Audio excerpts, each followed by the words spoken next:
You must forgive me if I'm a little emotional this morning, because this represents a very special moment, not just for me, but for those of us who, not due to anything that we did, but who were carried from this place to another place. And yes, there were those who came and worked in the early days of the independence of this nation. You only need to see the road named in tribute to George Padmore to appreciate the significance of the efforts of unity that came before us. In my own country, the first governor of the Central Bank of Barbados, Dr. Sir Courtney Blackman, and our revered poet of international repute, Kamau Brathwaite, both spent time in this great country teaching and learning how to live.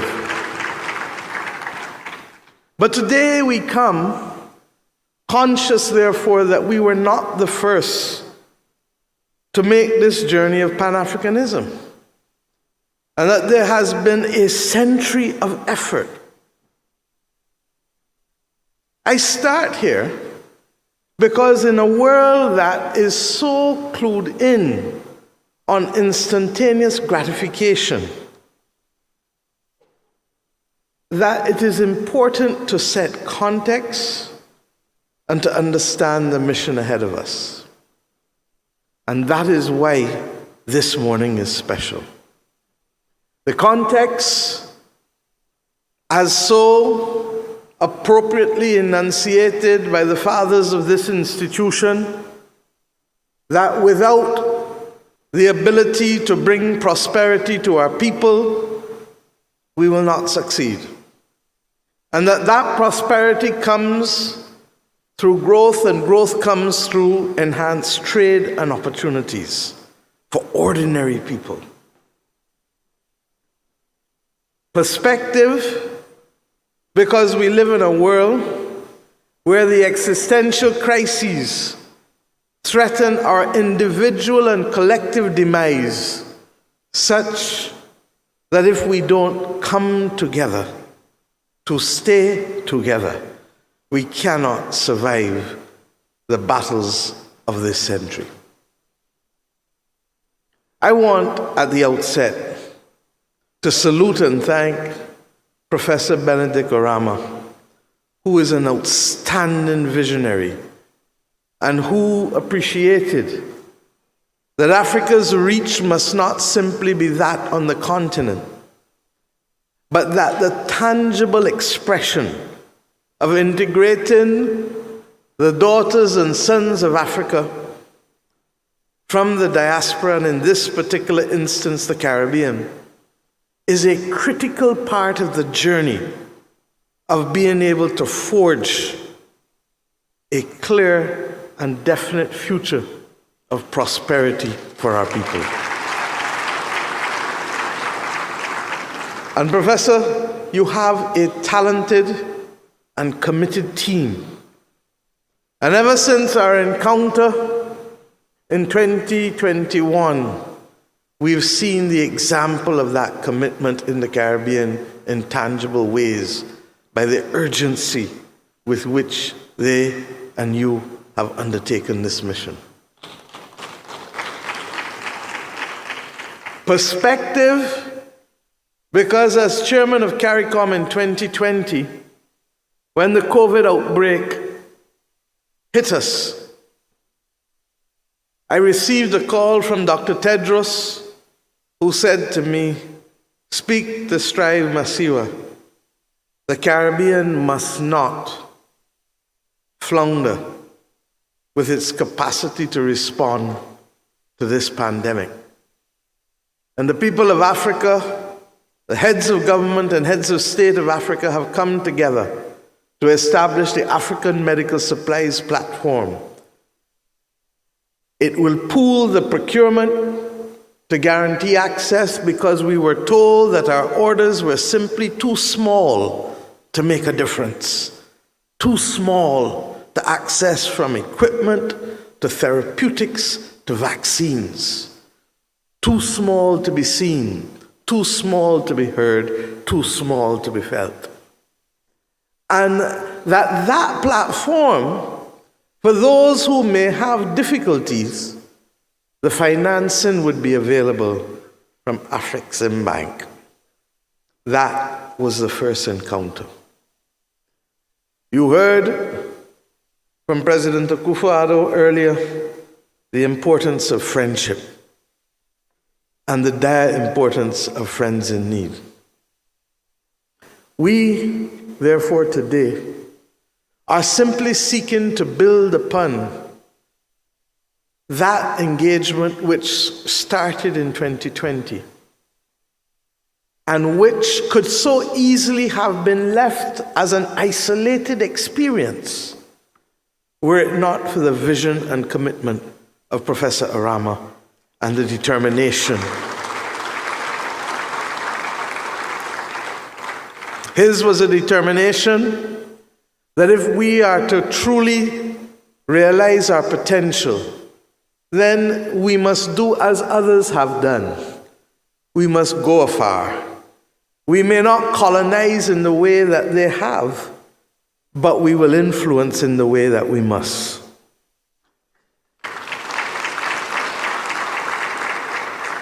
And we will influence because we understand that we still regrettably fight the battles to remove an imperial shadow over the modern transactions and engagements of the 21st century.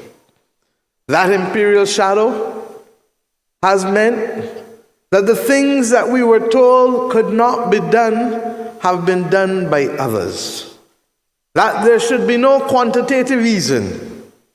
But yet, in the middle of the pandemic, the G7 countries engaged with a level of quantitative easing that even surpassed what they did when the financial crisis broke in 2008-9.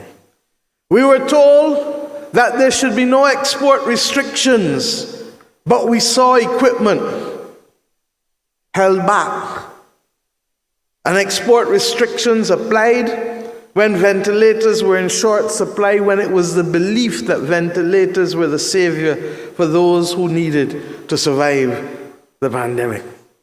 We were told, as we have been for years, that there should be no subsidies and policies to give ourselves preferential advantage in a world that has been liberalized for trade. But yet we see the consequences of the Inflation Reduction Act today as we speak on the other trading partners of the globe. I say these things because if we are truly to unite and to bring prosperity to our people, a number of things matter. One, we must come together first and foremost to create the environment within which our governments and our people can most be successful. And that means reframing the agreements that were made when we were not seen as sovereign nations, and when justifiably they could say that they did not know of our circumstances because we did not have the expression of nationhood when the Bretton Woods institutions were formed. Similarly, we can say to them now that almost 8 decades later, there is no excuse for not seeing us, hearing us, or feeling us. And there is no excuse for others being proxies for our voices in circumstances where we do not have a seat at the table.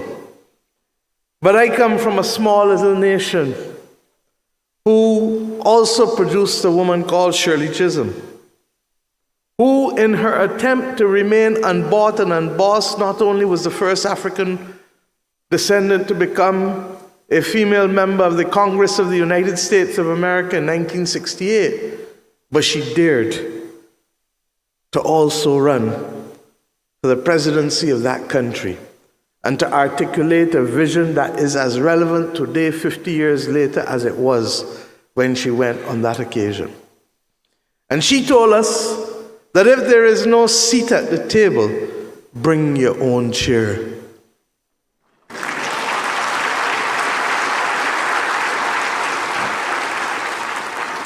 So you will better understand why we are not prepared to accept things as they are and work together to shape things as they must be. But when we finish, or as we keep doing that, it is the political will that first and foremost makes the difference to whether we are prepared to rise to the occasion and to overcome the challenges that hitherto have been placed before us. And I refer not now yet to the existential challenges, but to the challenges that were foisted upon us by colonialism and division, by language, by religion, by those who understood that as long as we could be divided, the dominance of those of a lesser number could preside. I say to us today that we know the power of unity, and it cannot simply be in the rhetoric. It needs to be in our actions and in our policies. There must be a Blue Ribbon Commission established between the African Union and the Caribbean community to put to rest once and for all the issues of connectivity. Connectivity of transport, but equally connectivity of telecommunications. We cannot be talking about innovation. We cannot be talking about prosperity and only prepared to look north rather than to look east or west. The only people who can be blamed for the absence of that connectivity now are no longer those who colonized us, but those who are in the seat today to make the difference by securing that connectivity.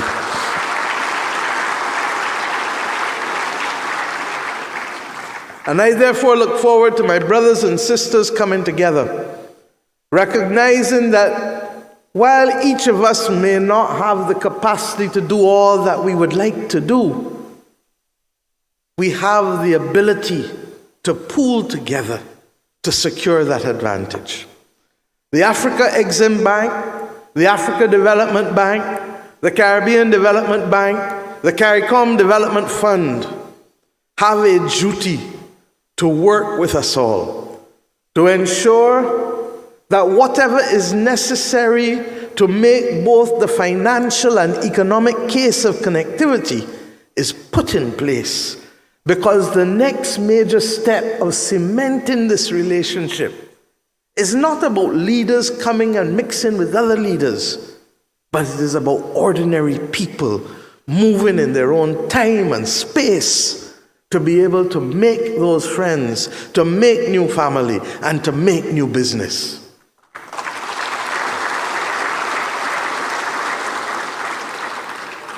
When that happens, we will not even know the bounty that shall be created, because there is an organic nature in which the creativity and the abundance of our people shall allow for things to happen and to be created that we can't even contemplate today. But separate from that, there's the issue of functional cooperation. And the functional cooperation, as we are seeing, with the commitment of CARICOM to be able to participate through our central bank governors in the payment and settlement system, PAPS, recognizing that if we use that same system, we can minimize the extent to which trading in hard currency can limit the opportunities for our people.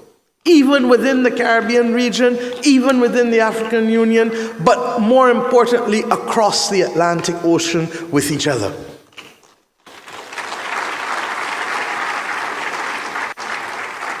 The functional cooperation, however, must go beyond that. And it must now also, as it did in the area of the African Medical Supplies Platform, continue where pooled procurement is critical, both to access difficult provisions or equipment, where our orders, as I said, are simply too small, and to guarantee better pricing that we cannot do as market takers and not as market shapers. That pooled procurement, particularly in a world bedeviled by a climate crisis, relates to the extent to which we can make the investments in a few critical areas. Yes, one is pharmaceuticals. There is need for pooled procurement in pharmaceuticals, but there is also need for manufacturing of pharmaceuticals in the global south, as Rwanda has shown so brilliantly here on the continent with the establishment of its partnership with BioNTech, and other African countries are about to follow. In our own region, Barbados and Guyana have also indicated that we will work together with Rwanda and the WHO and other partners in the European Investment Bank and the European Union for both technology transfer, for the provision of the regulatory framework being adopted, and for ultimately the access to have the capital. But what matters for this to happen is for us to be able to have the pooled procurement. We spoke earlier, I think Professor Orama was the one who showed us the possibilities of what can happen when Zambia makes electric vehicle batteries, or when other countries are involved in medical devices.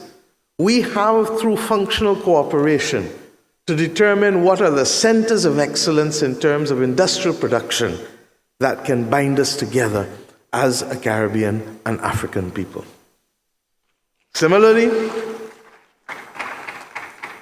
my dear brother, Prime Minister of Bahamas and Chairman of CARICOM, has spoken eloquently about the possibilities of services. What we can bring to the table and what you can bring to the table in terms of tourism services.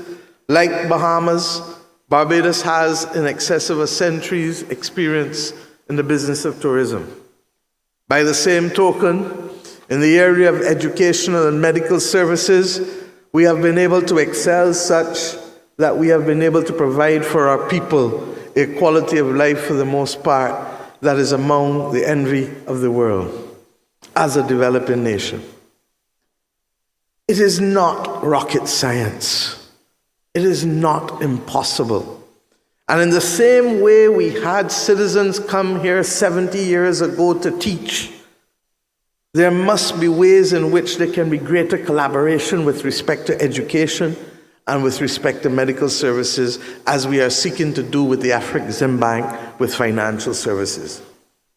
Bahamas has been an exemplar, like Barbados, like Jamaica, like St. Vincent and the Grenadines, like St. Lucia, like Grenada, Antigua, St. Kitts and Nevis.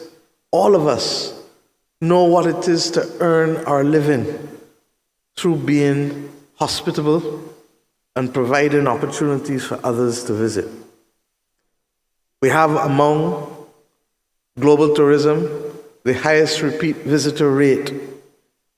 It is not impossible, therefore, for us to have a more structured approach, not just to land-based tourism, but to cruise tourism. Africa and the Gulf states have the lowest penetration with respect to cruise tourism globally. And I hope that through our cooperation with Afrexim Bank, we can see individual projects from the St. Vincent and the Grenadines, which I call God's place on earth. When you go to the Grenadines and you see the beauty of the landscape, to other parts of the Caribbean, where, in the case of Barbados, We currently home port cruise ships and take people from the United Kingdom every week in the winter season to cruise the Caribbean. And when you ask those in Africa, why aren't we seeing more people? There is the problem of the transit visas in the North Atlantic countries. If we allow the denial of visas to our people in the North Atlantic countries to define how we can trade, then we truly deserve whatever comes to us. It is within our power to build those bridges, to stop our people from being the victims, deliberately or by accident, of the actions of others. In the area of services, the innovation continues. Many people in this room would never have heard of something called Archie, have you? Archie, as it then was the first internet search engine tool. And Archie was an innovation of a young Barbadian, Alan Emptage. You didn't know that? And he refused to patent his revolutionary technology to ensure that the modern technologies we use today could be done and could be built. He is now recognized for his creation. So that when we speak about Google, we need to know that long before Google, there was Archie. Now there are some who might have said that he was foolish and he should have patented it and done what all the others did. But equally, long before Apple Pay, there was M-Pesa. And we begin to ask ourselves, how best can we work together to ensure that that innovation which we have seen, which is not gone, but still resides very much in the bosom of our people, how can it be nurtured and how can it be used in the interests of our people? I believe that the Afrexim Bank, along with the other financial institutions, have a role to play in that. But more often than not, we have so much distance to go in bridging the development deficit that we tend to focus only on those traditional areas rather than appreciating the importance of equal attention to unleashing the innovation of our ordinary people in Africa and the Caribbean. I believe, therefore, that we have a duty to have the cultural confidence that is necessary to believe in our people and to put the institutions there from which they can benefit. And this is where the romanticism that binds us together meets the rubber on the road with the practicality of the institutions necessary to integrate into a global economy. The Africa Exim Bank, over its 30 years, has shown that it is not just a romantic ideal for Africans, but it has done the business of being able to bring together opportunities for people and companies, particularly when they are most needed. I look forward to the CARICOM Development Fund, who has just become a shareholder of the Africa Exim Bank,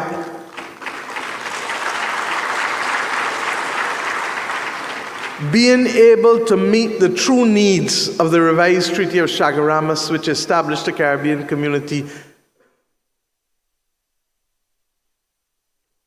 The Treaty of Chaguaramas, which established the Caribbean community, and the revised treaty, which established the single market and single economy. In that revised treaty, Prime Minister Gonzalez, my dear brother, an elder statesman of the Caribbean civilization, speaks often about the fact that in a single market there are winners and there are losers. And one of the great geniuses of that arrangement we created was the fact that it recognizes that disadvantaged countries, disadvantaged sectors, and disadvantaged regions must not be forgotten. The CARICOM Development Fund, therefore, was the mechanism that was established to level the development that was necessary for all to benefit from our own free trade area in the Caribbean community. Its capacity to do so has been limited in the past by the contributions of small countries, its members. This opportunity, as a shareholder of the Afrexim Bank, excites us as to the possibilities of finding mechanisms to unlock the significant savings base